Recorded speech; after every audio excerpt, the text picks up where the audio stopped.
And welcome student. Exercise 4A कह रहा है क्वेश्चन नंबर जो 4A का 1 क्वेश्चन है वो तो ट्रिवियल है, आप लोग कर सकते हैं, उसमें कोई परेशानी वाली बात नहीं है। क्वेश्चन नंबर 2 कह रहा है prove that the additive group z of integers and the additive group 5z of integral multiple of 5 are isomorphic.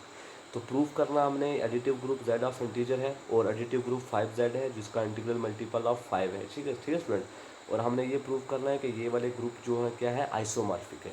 तो आइसोमॉर्फिक के लिए मैंने आपको बताया था कल, आइसोमॉर्फिक की डेफिनेशन क्या होती है कि जो ग्रुप होमोमॉर्फिज्म हो और 1 1 भी हो, अनटू भी हो, उसको हम कहते हैं आइसोमॉर्फिक। तो इट मीन्स हमें इसको आइसोमॉर्फिक दिखाने के लिए सबसे पहले हमें ये प्रूव करना पड़ेगा ये होमोमॉर्फिज्म है कि नहीं। जब होमोमॉर्फिज्म प्रूफ हो जाएगा फिर हमें 1 1 प्रूफ करना है, फिर हमें अनटू प्रूफ करना है। जब तीनों चीज़ प्रूफ हो जाएंगी तो तब हम कहेंगे ये ग्रुप क्या है, आइसोमॉर्फिक है। ठीक है स्टूडेंट। तो सबसे पहले देखिए इसको करने का तरीका क्या है। देख क्वेश्चन, अब मैं क्वेश्चन मिटाने जा रहा हूँ, आप लोग देखें। देखिए स्टूडेंट, मैं क्या करूँगा, एक डिफाइन करूँगा मैप। डिफाइन डिस्क्रिप्शन करता हूँ, ठीक है ना। डिफाइन अ मैप, एक मैप, क्योंकि होमोमॉर्फिज्म के लिए डिफाइन करना पड़ता है मैप। अब मैप क्या है, एडिटिव ग्रुप, एक ग्रुप दिया हुआ एडिटिव ग्रुप z, मतलब इंटीजर ग्रुप दिया हुआ, इंटीजर्स सॉरी, एक इंटीजर का ग्रुप दिया हुआ, एक दिया हुआ है इंटीग्रल मल्टीपल ऑफ 5, मतलब मल्टीपल ऑफ 5 है। तो मल्टीपल ऑफ 5 मतलब 5z होगा। तो डिफाइन अ मैप क्या होगा, मैप किस तरीके से डिफाइन होगा फिर, z to integral multiple of 5 मतलब 5z। ठीक है स्टूडेंट, इस तरीके से मैप डिफाइन हो जाएगा बाई। और डिफाइन किस तरीके से है, इस तरीके से एफ ऑफ एन, एन ले रहा हूँ, एक्स लो, जो मर्जी लो, f of n equal to क्या है, 5n। यही डिफाइन है ना। वो कह रहा है कि प्रूव करना है additive group of z and the additive group 5z। ठीक है। और किस तरीके से डिफाइन है, of integral multiple of 5। Integral multiple of 5 है तो मैंने 5 मल्टीपल ऑफ 5 लिख लिया, n n is an integer, तो f of n equal to 5n इस तरीके से डिफाइन है। ठीक है स्टूडेंट, इसमें कोई क्वेश्चन, अगर इंटीग्रल मल्टीपल ऑफ 3 होता तो मैं 3n लिखता, फॉर ऑल n। ठीक, फॉर ऑल n किस में है, सेट ऑफ इंटीजर्स में। ठीक स्टूडेंट। अब मैं क्या करता हूँ, मुझे होमोमॉर्फिज्म के लिए मुझे दो इंटीजर्स लेने पड़ेंगे। तो मैं क्या लेता हूँ, let n1 n2 belongs to z। दो नंबर ले लिए मैंने। देन ये दिख रहा आपको, then f of n1 plus n2 equal to क्या हो जाएगा, f of n1 plus n2 का मतलब क्या है, f ऑफ n क्या है, 5n। तो f of n, f of की जगह पर 5 इंटू n1 प्लस n2। तो 5 को अंदर मल्टीप्लाई कीजिए, 5n1 प्लस 5n2। अब 5n1 किसके बराबर है, fn1 के बराबर, और 5n2 किसके बराबर है, fn2 के बराबर। तो it means f of n1 plus fn2 किसके बराबर आ गया, f of n1 plus f of n2।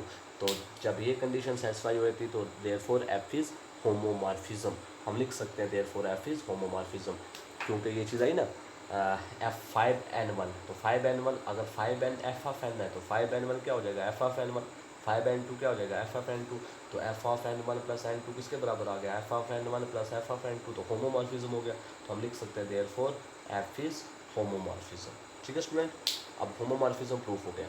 अब मुझे क्या प्रूफ करना है, f इज़ 1 1, कि f क्या है तुम्हारा, 1 1 है, फॉर 1 1। तो 1 1 के लिए देखिए मैं लेट करूँगा n1 n2 belongs to set of integers such that, मैंने आपको बताया था। देखिए 1 1 के लिए क्या होता है, 1 1 के लिए क्या होता है कि जो नंबर हम लेते हैं ना डोमेन से, कोई भी दो नंबर लिए n1 n2, और 1 1 के लिए हम ये चीज़ मान के चलते हैं कि जो उसका कोड डोमेन है वो, मतलब इनकी इमेजेस, कोड डोमेन वही होगा ना, इनकी इमेजेस वो इक्वल होंगी। ठीक है ना। 1 1 के लिए हमें ये मानना होता है कि अगर कोई भी दो नंबर डोमेन से लिए और उनके जो इमेजेस हैं कोड डोमेन में वो इक्वल होती हैं, तो इट मीन्स इनकी इमेजेस क्या होगी, f ऑफ n1, और इसकी इमेज क्या होगी, f ऑफ n2। तो मैं वही लिखूँगा such that f of n1 equal to f of n2। ठीक है स्टूडेंट। अब देखिए दिस सम्प्लाइज f ऑफ n1 किसके बराबर है, 5n1 के बराबर। और ये किसके बराबर है 5n2 के बराबर। तो दिस इम्प्लाइज 5 और 5 कट के तो क्या बचा n1 इक्वल टू n2। तो यही हमने प्रूव करना था। तो क्योंकि 1 1 के लिए क्या होता है कि अगर कोई भी दो नंबर ले रहे हो अगर उनकी अमेजेस इक्वल हैं तो अमेजेस इक्वल हैं तो इट मीन्स उनकी प्री अमेज भी इक्वल होनी चाहिए, मतलब वो जो हमने दो एलिमेंट लिए ना वो भी इक्वल होने चाहिए। तो देखिए अमेजेस तो इक्वल थी, तो अमेजेस इक्वल होने की वजह से जब मैंने by the definition of given condition, जो गिवन कंडीशन में डिफाइन था ये ग्रुप, तो वो अप्लाई किया तो उसके अप्लाई करने से ये जो दो एलिमेंट दिए ये भी इक्वल आ गए आपस में। जब ये भी इक्वल आ गए तो फंक्शन क्या होगा तुम्हारा 1 1। तो लिख सकते हैं हम दिस इम्प्लाइज एफ इज़ 1 1। ठीक है स्टूडेंट, 1 1 के लिए यही करते हैं ना हम, 11 12 में आपने पढ़ा होगा रिलेशन ऑफ फंक्शन, तो ऐसे किया जाता है। तो फंक्शन क्या हो गया तुम्हारा 1 1। ठीक स्टूडेंट, अब मैं बात करता हूँ फॉर ऑन टू के लिए। फॉर तो ऑन2 के लिए क्या करते हैं हम, एक फंक्शन ले लेते हैं वाई कोडोमेन से। कोडोमेन तुम्हारा क्या है तुम्हारा 5z है ना, वही फंक्शन इस तरीके से डिवाइन है F of z to 5z। तो ये डोमेन है, ये कोडोमेन है। तो हम कोडोमेन में एक फंक्शन लेंगे, एक नंबर लेंगे वाई। तो late Y belongs to 5z। मैंने एक वाई ले लिया जो 5z को बिलोंग कर रहा है। तो देयरफॉर वाई इक्वल टू, अगर वाई 5z है तो वाई किसके बराबर हो जाएगा 5n के बराबर for some n in z। तो सिंस अगर n z में है, n तुम्हारा अगर z से है तो सो एफ ऑफ n तुम्हारा किसके बराबर हो जाएगा 5n के बराबर, और 5n किसके बराबर है y के बराबर। तो इट मीन्स जो फंक्शन है तुम्हारा वो भी किसके बराबर आ गया y के बराबर आ गया। तो therefore f is onto. ठीक है स्टूडेंट, तो देखिए मैंने पहले कोड मेन में एक एलिमेंट लिया y, और जब y एलिमेंट लिया कोड मेन में तो उसकी अमेजेस उसी की अमेजेस मतलब जो उसी कोड मेन में n की इमेज बन रही थी वो भी तुम्हारा किसके बराबर आ गया y के बराबर आ गया। तो इट मीन्स तुम्हारा फंक्शन क्या है ऑन2 है। तो हम कह सकते हैं therefore the given function f of z to 5z is homomorphism 1 1 and ऑन2।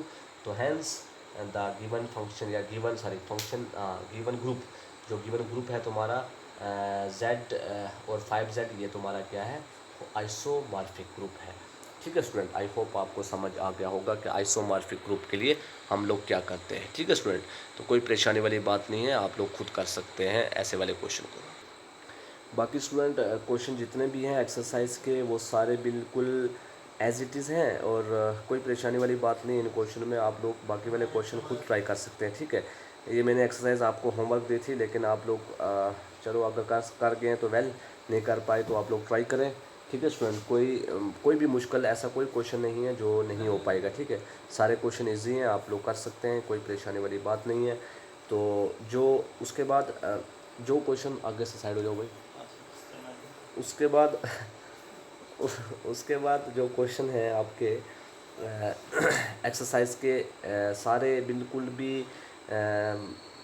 मेरे ख्याल से कोई ऐसा क्वेश्चन नहीं है जो नहीं कर पाओगे आप, बिल्कुल ऐसे ही हैं। इसी तरीके से आप चेक करेंगे होमोमॉर्फिज्म के लिए, अगर कोई होमोमॉर्फिज्म पूछा होगा तो होमोमॉर्फिज्म दिखाना है, कहीं पे आइसोमॉर्फिक पूछा होगा तो आइसोमॉर्फिक के लिए ये 3 कंडीशन सेटिस्फाई करनी चाहिए, और कहीं पे कर्नल पूछा होगा तो कर्नल मैंने आपको कल बताया था आपको कि कर्नल ऑफ ए होमोमॉर्फिज्म क्या होता है कि उन एलिमेंट का सेट जो डोमेन में मतलब को डोमेन के आइडेंटिटी एलिमेंट के साथ मैप होते हैं, मतलब जी टू जी डैश, जी तुम्हारा डोमेन हो गया, जी डैश को डोमेन हो गया। तो अगर जी के वो वाले एलिमेंट जो जी डैश के आइडेंटिटी एलिमेंट के साथ मैप होते हों उन एलिमेंट के सेट को हम बोलते हैं कर्नल ऑफ ए होमोमॉर्फिज्म। ठीक है स्टूडेंट, तो वो भी मैंने आपको कल पढ़ाया था, वो भी आप लोग कर सकते हैं। ये इतने बाकी वाले क्वेश्चन जो है ना इतने इंपॉर्टेंट है नहीं है, अगर मैं इंपॉर्टेंट होते तो मैं आपको करवा देता। ठीक है ना, ये इतने इंपॉर्टेंट है नहीं है, ना ही आपको एक्सरसाइज से क्वेश्चन आने वाले हैं। क्वेश्चन आएंगे तो या तो वो थ्योरम बेस आते हैं, या जो क्वेश्चन आएगा वो मैं आपको बता दूंगा कौन सा क्वेश्चन इंपॉर्टेंट है। वो जो क्वेश्चन इंपॉर्टेंट होगा वो मैं करवाऊँगा। ठीक है, परेशान होने की कोई ज़रूरत नहीं है। तो क्वेश्चन आप लोग ट्राई करें, जो नहीं होगा वो मुझे आप लोग रिप्लाई कर सकते हैं, मैं आपको क्वेश्चन करवा दूंगा। ठीक है, तो उसके बाद कुछ इंपॉर्टेंट थ्योरम है next, fundamental theorem of homomorphism.